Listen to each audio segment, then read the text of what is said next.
My name is Julie, and I'm a 27-year-old woman, and recently I got a call from my mother. We hadn't spoken in almost 3 years. She called to ask for my help because my sister and her husband had just gone through something really bad. To give you some background, the man who is now my sister's husband was supposed to be my husband once upon a time. My sister, who's 23, and I'll call her Kelly, got together with my fiancé Jack, who is also 27, on the day of my engagement. Jack and I had been together since college, and after almost 3 years, he proposed to me. He even threw a party to surprise me on the night of our engagement. I remember feeling like I was on top of the world until about 2 p.m. that day. I decided to step out into the backyard to get better phone reception, and that's when I saw my sister and Jack. They were making out so passionately that it took them a few seconds to even notice me standing there, completely shocked. I couldn't believe he would do this to me, especially after almost 3 years together, and on the night of our engagement, no less. When they finally noticed me, they quickly pulled apart, but it was too late. I ran to my car and drove as fast as I could to the nearest hotel. I was in complete shock and trying to process what I had just seen, hoping it wasn't true. But then I received a text from Kelly, apologizing and saying she was in love with Jack. Apparently, this had been going on for a long time. I was in my hotel room when I got that text, and I broke down like never before. After that, Jack texted me too, saying pretty much the same thing. He told me that he had only proposed to me because he thought that if he committed to me, he could push Kelly out of his mind. Obviously, that didn't work, and it made him want Kelly even more. He said it wasn't about me, but it was about them, and they just knew they were meant to be together. I was just a stand-in, a way for Jack to eventually meet Kelly. I stayed at the hotel for a few days, trying to pull myself together. I was still feeling lost and trying to convince myself that this was just a bad joke life was playing on me. After almost 5 days, I finally went back home because I needed to get my things and go back to work if I didn't want to get fired. When I got home, I realized that my family had been staying with Jack, all under the same roof, waiting for me to return. It might have been touching if it weren't for the reason I left in the first place. Everyone had been trying to text me and get a response from me nonstop after I disappeared, but I hadn't answered a single one of those messages. So when I finally came back, there was a lot of chaos. Everyone made sure to hug me and tell me how glad they were to see me. Even Kelly had the nerve to come up to me with tears in her eyes and give me a big hug when she saw me. I was too shocked to even react and just stood there silently while everyone crowded around me. Finally, when things calmed down, I cleared my throat and told them that I was only back to get my things and move out for good. Jack had been standing there quietly until that point, but when I said I was leaving, he announced that I didn't need to go because he had already packed his stuff and was moving in with Kelly now that everything was out in the open. My family, including my parents, my aunt, and my dad's youngest sister, who has lived with us since her husband passed away, all had big smiles on their faces.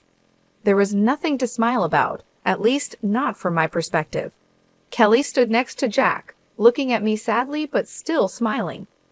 I couldn't take it anymore and asked my family what on earth they were smiling about because, as far as I could see, there was nothing to be happy about. I was upset because Kelly had just broken up my engagement and taken away my boyfriend of almost 3 years. There was nothing funny or sweet about it. My mother spoke up and told me that they couldn't change the past, but they could accept the future.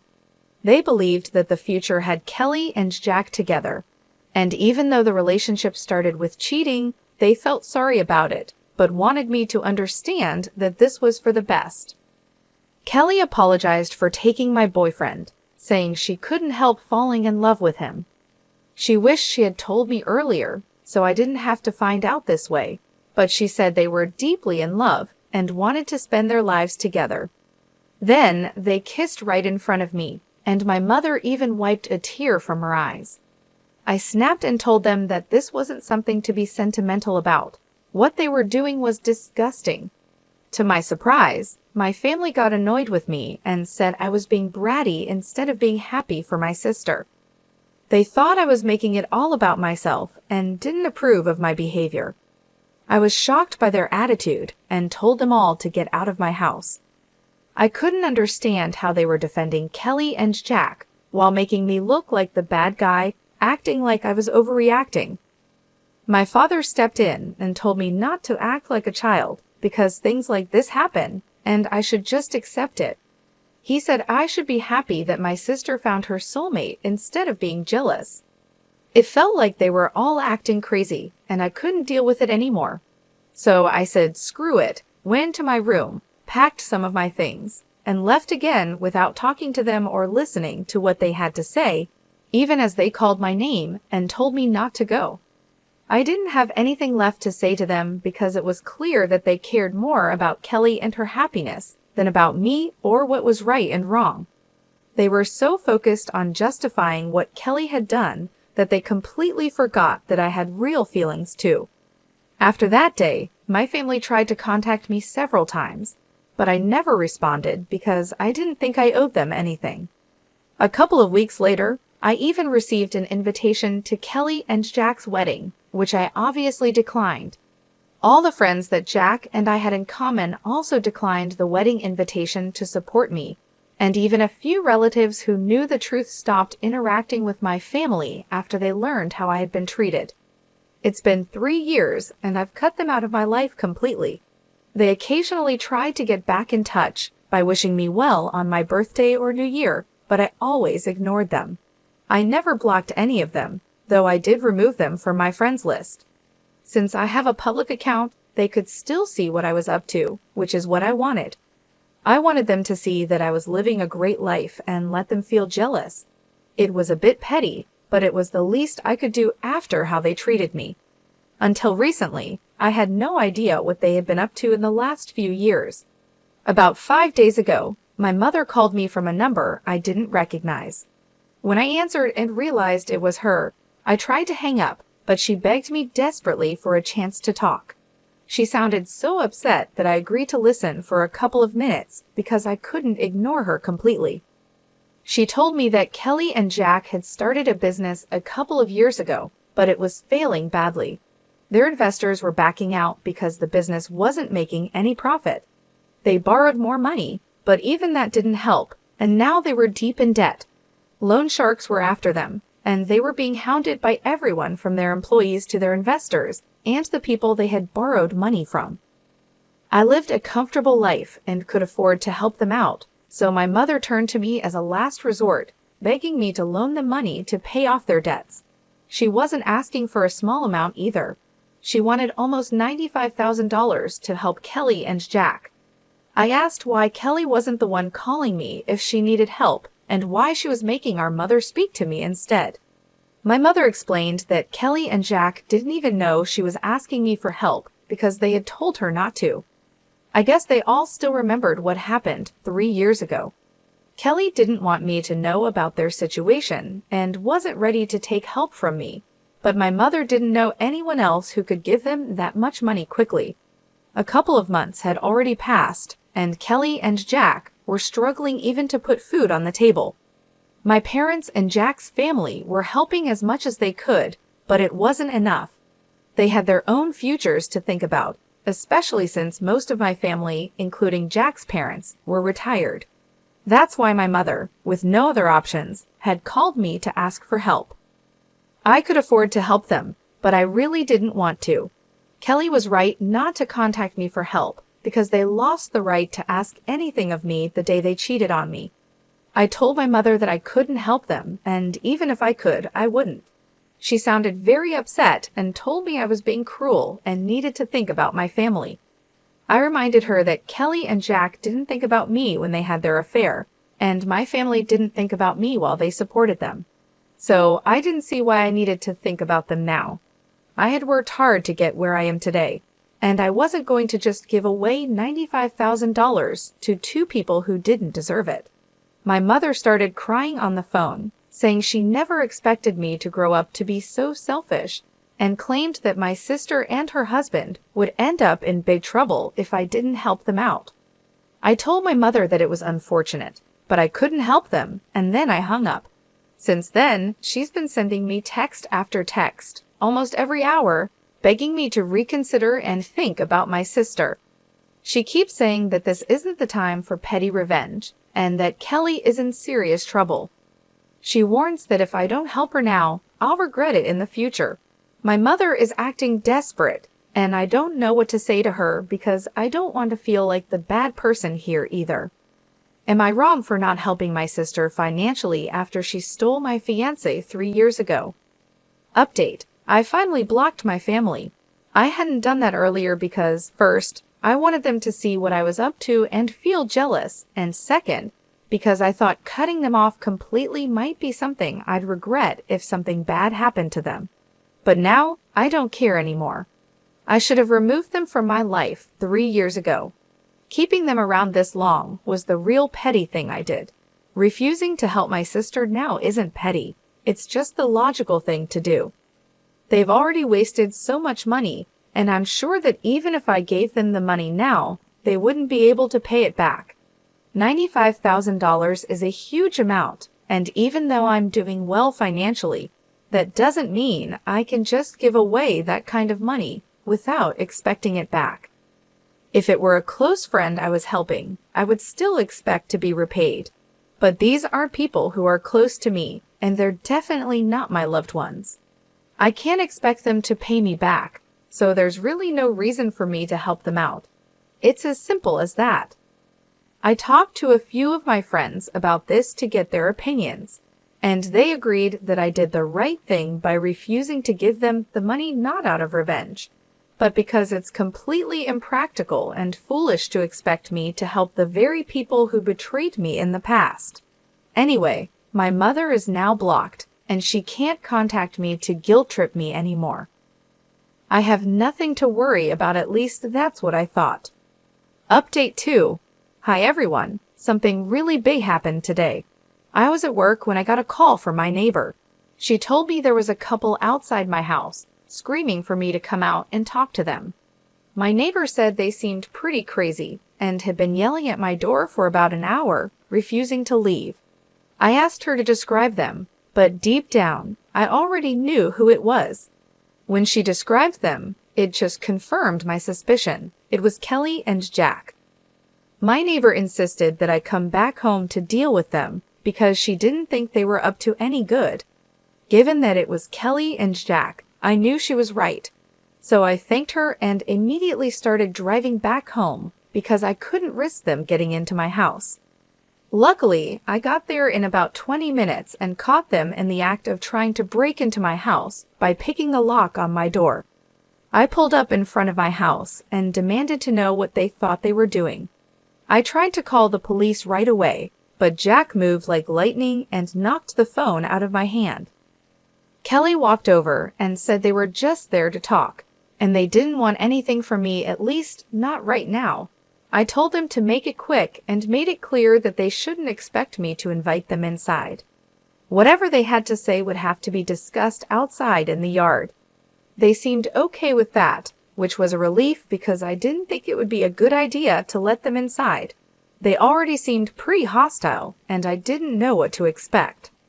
Kelly started talking and told me that our mother had informed her about the phone call and how I had ignored the texts that followed and even blocked them all. She said that the way I was behaving was very unfair, and that since it had been 3 years, I should really be over it by now. I was accused of being silly and dramatic, just to get attention from my family. Kelly said she felt insulted because I refused to help them, and that's why she was there to talk to me. She mentioned that she had managed to arrange the money for now by selling their house and all their jewelry, but there was a strong chance she might need more in the future. She wanted to know that she could rely on me for help when that time came. I told her flat out that she couldn't and shouldn't count on me at all under any circumstances because I hated her and her husband with a passion. I was so angry that I warned her it was taking all my self-control not to hit her at that moment, so it would be best if they just left. Jack, shockingly, demanded that they wouldn't go anywhere until I signed a document promising to give them money in the future whenever they needed it. I couldn't believe what I was hearing. I knew that such a document wouldn't be legally valid if I was forced to sign it under pressure, and they had to be out of their minds if they thought they could manipulate me into something like that. I told both of them to get out, but Kelly pushed me and said that I had to help them because I owed it to them since we were family. She said I couldn't just run away from my responsibilities like this. I was stunned that she actually pushed me, and I was tempted to slap her. But I held back because I knew that getting violent would only make things worse. Instead, I decided to grab my phone, which had fallen to the ground when Jack knocked it out of my hand earlier, and I made a run for it. I quickly climbed into my car and drove off without even checking my rearview mirror. Luckily, I hadn't turned off the engine when I had left the car, so it was still running, and I was able to get a head start on them. They didn't chase after me on foot, which was a relief, but they stayed at my house, which was unfortunate. Once I was at a safe distance, I decided to call the police and report what was happening. I drove back to my house just in time, arriving shortly before the police got there. Within about 25 minutes, they showed up, and I filled them in on everything that had happened. The police arrested Kelly and Jack and took them away. I knew the charges weren't that serious, and they'd probably get off easily, but it was still worth it because at least they were taken away, and I didn't have to deal with them anymore. A few hours have passed since then, and I haven't heard from anyone in my family, which is strange. I thought by now at least one of them would have tried to contact me from a different number, but they haven't. I'm guessing they're either over everything and won't try to get under my skin again, or they're just waiting for the right time to contact me later when things have calmed down a bit. Update 3. Hi, so my last update was about a week ago, and I had started to believe that my family was finally going to leave me alone after I called the cops on Kelly and Jack. But I was wrong. Even that didn't stop them from bothering me again. This time, it was my parents who showed up at my house, asking if they could talk to me for a moment. This happened yesterday, and they seemed much less arrogant compared to Kelly and Jack, so I decided to let them in. As soon as my mother entered the house, she started crying and apologized for ever taking Kelly's side over mine. My father explained that after they learned Kelly and Jack were arrested because of their behavior, including physically pushing me, they couldn't see them the same way anymore. They had decided to cut them off. My mother kept crying the entire time she was there, while my father continued apologizing for siding with Kelly in the past, when it was actually me who was the victim. I told my parents that while I appreciated them finally coming to their senses, it was too little, too late to make things better. I had grown used to living my life on my own terms and didn't want to go back to putting my family before myself. As much as I appreciated their visit and apology, I couldn't promise to work on our relationship because, honestly, I didn't see any point in trying to salvage something that was already broken, even if it was with my parents. They protested a bit, saying that we could fix things if we really wanted to, but that was the problem I didn't want to anymore. I just wanted to be by myself, free from the complications and hurt of the past. I told them I respected their efforts, but I was done trying. They seemed a little disappointed, but eventually they left and asked if I could at least unblock them so they could keep in touch. I did unblock my parents, which feels a bit strange, but for now, that's where things stand. I'm not sure what the future holds, but I'm focusing on my own peace and well-being. Stay tuned for more updates on how things unfold.